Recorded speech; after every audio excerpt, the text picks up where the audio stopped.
인생은 덧셈이 아니라 뺄셈입니다.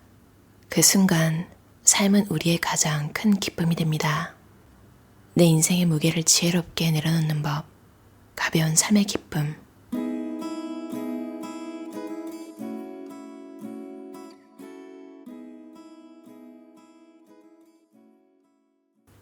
간절한 게 있을 때는 삶이 가볍고 단순해져야 한다.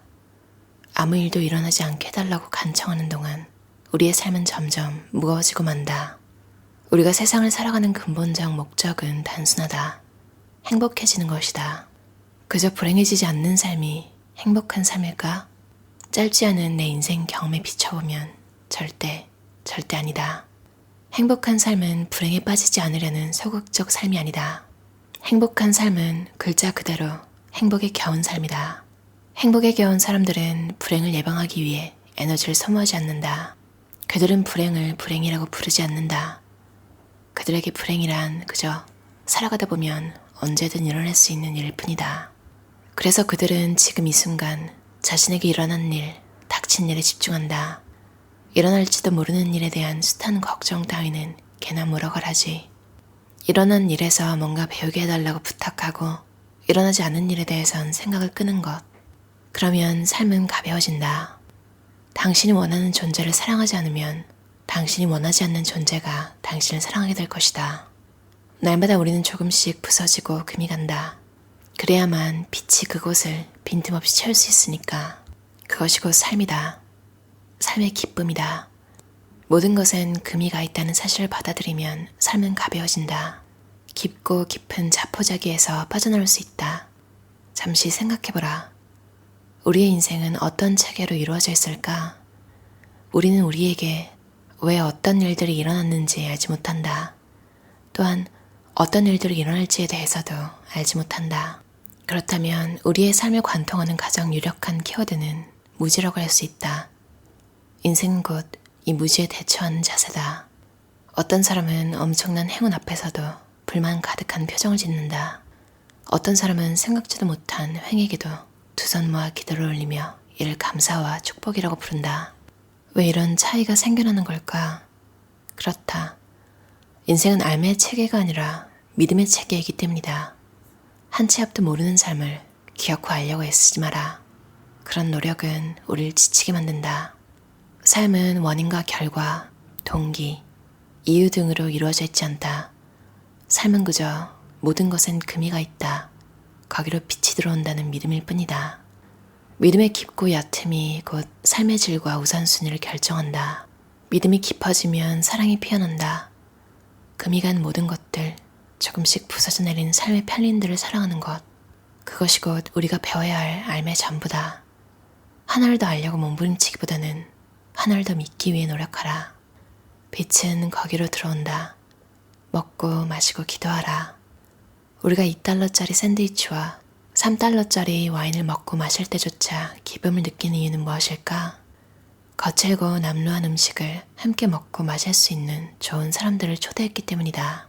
나의 소박한 밥상에 기꺼이 마주 앉아 웃고 떠들고 눈물을 나눌 수 있는 친구들은 인생의 그 무엇과도 바꿀 수 없는 값진 자산이다. 인간은 그저 존재할 뿐이다.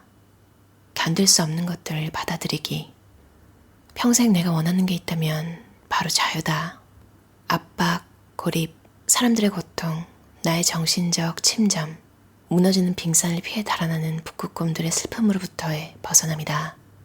그 외에도 친구를 의심하거나 실연의 아픔 따위 등과 같은 바보짓들에서도 자유로워지고 싶다.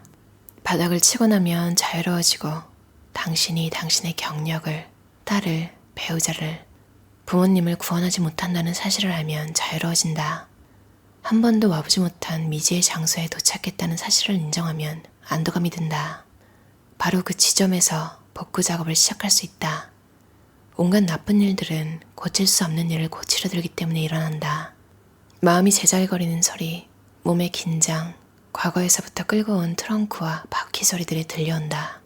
아주 피곤하고 소모적이며 미칠 것만 같다.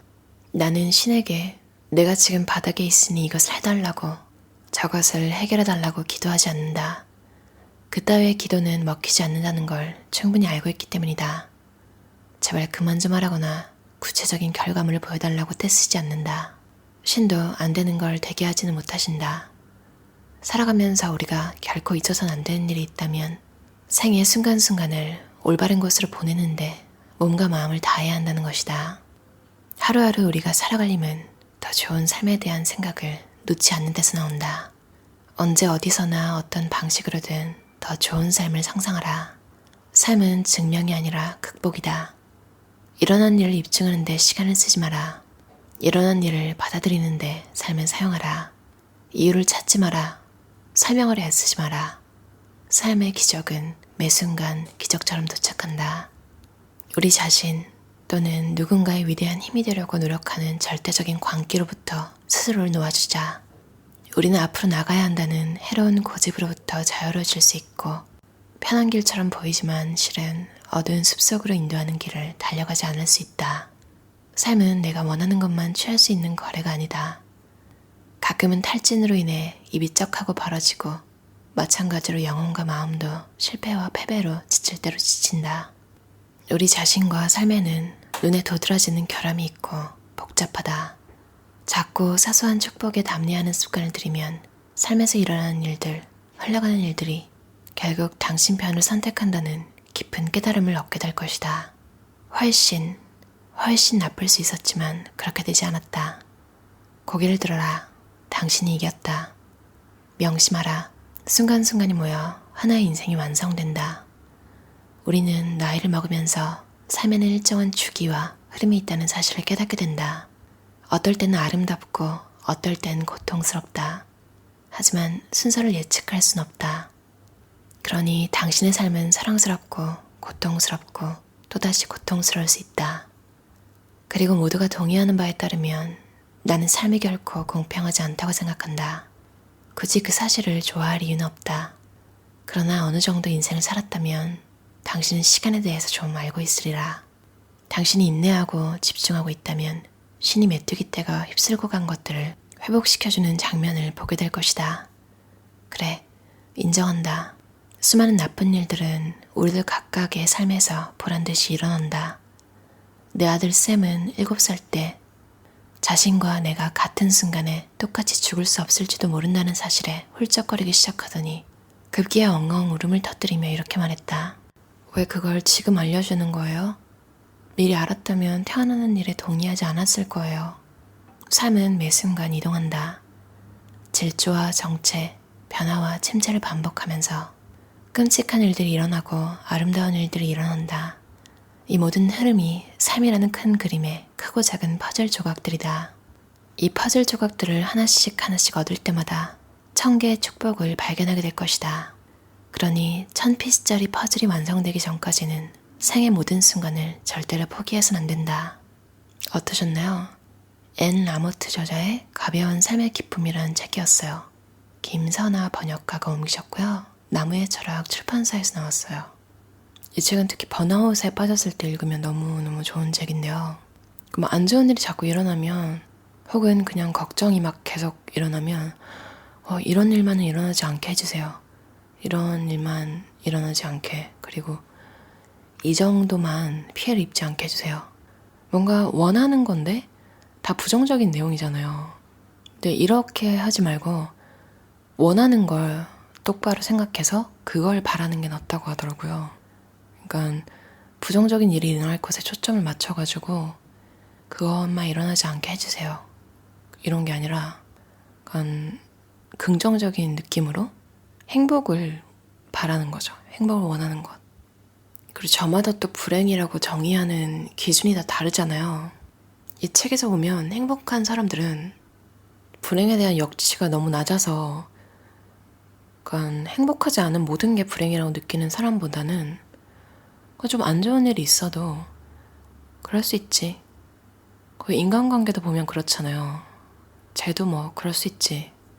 어떻게 보면 지금 내가 잘 살고 있어서 그렇게 여길 수 있는 거라고 느껴지기도 하는데, 유수연 강사님 되게 유명하시잖아요. 그분이 했던 말 중에 내가 자라고 성장하고 커지면 배신이 최소한 나를 그렇게 아프게 하고 무너지게 하지 않는다. 이런 이야기가 되게 가끔 생각이 나거든요.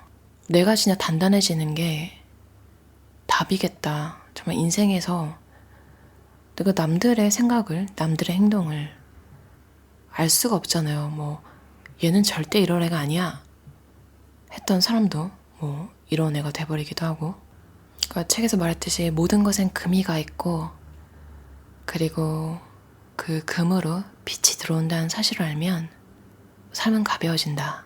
근데 더 이렇게 생각할 수 있도록 도움을 주는 게 내가 만족스러운 내 모습을 가지고 있는 것. 그러니까 약간의 뭐라고 해야 될까요? 여유로움? 안절부절하지 않는 삶.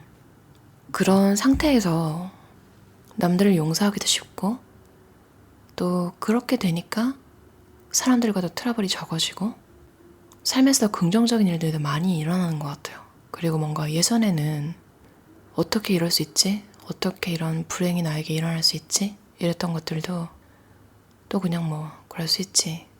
좀 견디다 보면 없어지고 그런 감정들이. 그리고 이 말이 너무 공감이 갔어요. 2달러짜리 샌드위치와 3달러짜리 와인을 먹고 마실 때 기쁨을 느끼는 이유는 무엇인가? 누구랑 먹느냐가 얼마나 중요한지. 책 노희영의 브랜딩 법칙을 쓰신 노희영님이 하신 말이잖아요. 오리온 마케도 브라우니가 출시됐을 때 마케팅 수단으로 빅뱅 콘서트에서 나눠준 거죠. 그래서 그 콘서트에 있던 분들이 마케도 브라우니를 먹으면서 빅뱅 콘서트를 보면 이제 그 감동이 이 브라우니와 함께 하는 거잖아요. 내가 좋아하는 가수와 함께 있는 공간에서 이 달콤한 맛있는 브라우니를 먹은 경험이 행복한 추억으로 남는 굉장한 마케팅이라고 생각했어요. 실제로 한국에서 맛있는 브라우니 찾기 힘들었잖아요, 그때. 그래서 저도 한 박스 사면 하나씩 아껴 먹었던 기억이 있어요. 이런 생각을 하면 안 되는데 가끔 막 존재론적인 의문이 들기도 하고 좀 우울해지기 쉬운 이상한 생각이 막 들 때가 있잖아요. 그때 이 책 읽으면 너무 좋은 것 같아요. 그리고 미묘하게 뭔가 희망이 막 차올라요. 기분이 좀 안 좋거나 뭔가 굉장히 가라앉는 일이 있어도 지금 내가 어떻게 할 순 없지만 지금 내가 좀 몸이 힘들고 정신이 조금 힘들고 그래서 당장에 막 바로 모든 것에 복귀할 순 없지만 언젠가 서서히 이 모든 것들이 다 해결되고 회복되는 것만큼은 내가 확실하게 알고 있다. 이런 믿음이 생기는 것 같아요. 좀 번아웃에 빠지신 분들이나 조금 지치신 분들은 인생이 원래 이런 거다.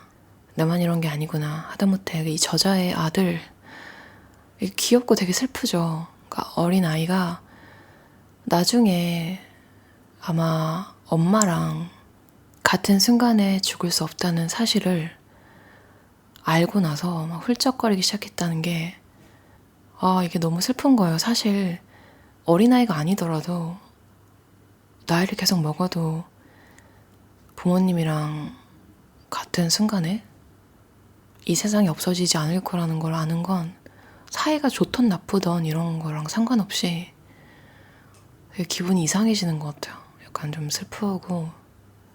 그래서 이 어린아이가 훌쩍거리면서 왜 그걸 지금 알려주는 거예요? 미리 알았으면 나는 태어나는 일에 동의하지 않았을 거예요.